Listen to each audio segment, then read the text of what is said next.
ప్రతి విద్యార్థి చదువుతో పాటుగా చరిత్ర, జనరల్ నాలెడ్జ్ పై దృష్టిని సారిస్తే పోటీ పరీక్షల విజయానికి చేరువవుతారని ఉన్నత స్థానంలో ఉన్న ఎందరో గ్రంథాలయాల్లో పుస్తక పఠనం ద్వారా వారు మరింత నాలెడ్జ్ ని పెంచుకోవడం జరిగిందని ప్రముఖ పిల్లల వైద్య నిపుణులు ఏచూరు గురుప్రసాద్ అన్నారు. గ్రంథాలయ స్థానిక వారోత్సవాల్లో భాగంగా గురువారం శ్రీ గౌతమి ప్రాంతీయ గ్రంథాలయం రాజమహేంద్రవరం నందు బాలల దినోత్సవం మరియు 57వ జాతీయ గ్రంథాలయ వారోత్సవాలు ఘనంగా ప్రారంభమయ్యాయి. ఈ ప్రారంభోత్సవ సభకు డాక్టర్ అరిపిరాల నారాయణరావు అధ్యక్షత వహించారు. ఈ సభలో గ్రంథాలయ అధికారి జి శ్రీదేవి, సిబ్బంది మరియు పాఠకులు పెద్ద సంఖ్యలో పాల్గొన్నారు. 15/11/2024 తేదీన పుస్తక ప్రదర్శన నిర్వహించబడును.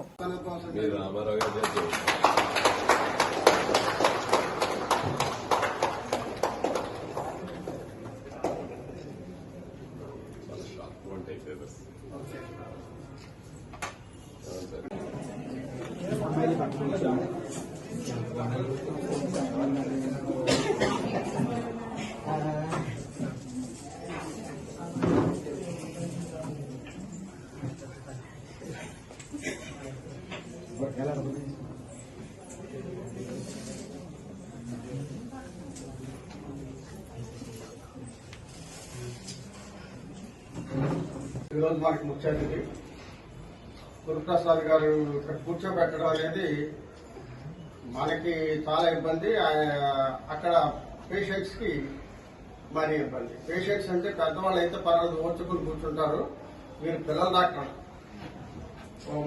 మాకు ఫ్రెండ్ ఉండేవారు పిల్లల డాక్టర్. సాధారణంగా పెద్దవాళ్ళకి ఏదైనా రోగం వస్తే ఇలా నా పలానా రోగం వచ్చింది అని చెప్తారు. మాకుండే ఇబ్బంది ఏమిటంటే పిల్లల రోగం ఏమిటో తెలుసుకోవాలి, మేము ట్రీట్మెంట్ కూడా మేమే తెలుసుకోవాలి అంటుండేవారు. ఇప్పుడు ఆ పరిస్థితుల్లో ఆయన ఉన్నారు.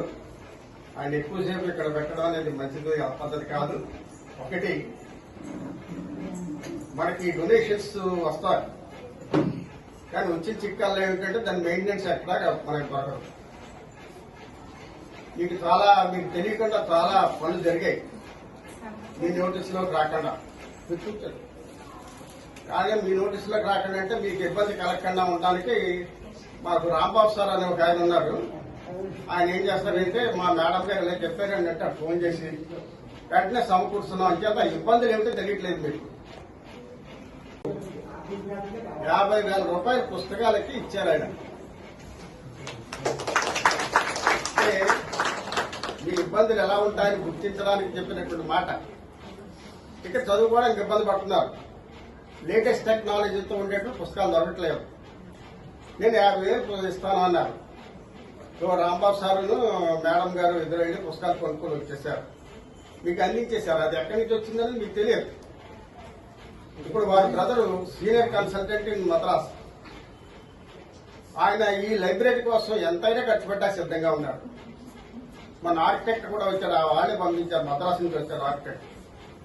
Very beautiful architect. అంటే మొత్తం ఎలివేషన్ మార్చేంత మంచి ఆర్కిటెక్ట్. మన ఎంపీ పురంధేశ్వరి గారు ఆవిడ కూడా తన ఫండ్స్ ఇస్తున్నారు. మేము మళ్ళీ ఇద్దరం కలిసి ఆవిడతో కూర్చున్నాం. మేడం శ్రీదేవి గారు కూడా వచ్చారు.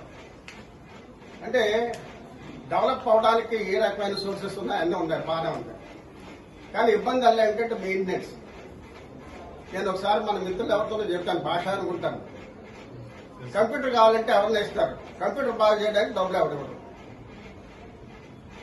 బిల్డింగ్ కట్టేస్తాం, బిల్డింగ్ మెయింటెనెన్స్ డబ్బులు ఉండవు. మీకు తెలియని విషయం ఏంటంటే ఇక్కడ మీకు టాయిలెట్స్ ఇబ్బంది అయ్యింది. అది కొద్దిగా ఒకసారి రాంబాబు ఫోన్ చేసి చాలా ఇబ్బందిగా ఉందండి అంటే డ్రైనేజ్ కట్టించాం. ఆ డ్రైనేజ్ అంతా పూర్తిగా ప్రైవేట్ డబ్బులు, ఎవరినో ముస్టేక్ తీసుకొచ్చినాయి. అంటే ముస్టేక్ అంటే డొనేషన్ అనమాట. 50,000 అయిందండి.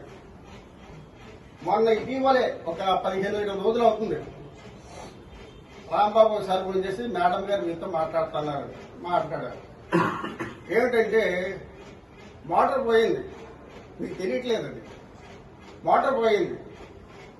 మోటార్ పోతే నెక్స్ట్ డే మీకు ప్రొద్దుట ఏమున్నాయి, నీళ్ళు లేవు.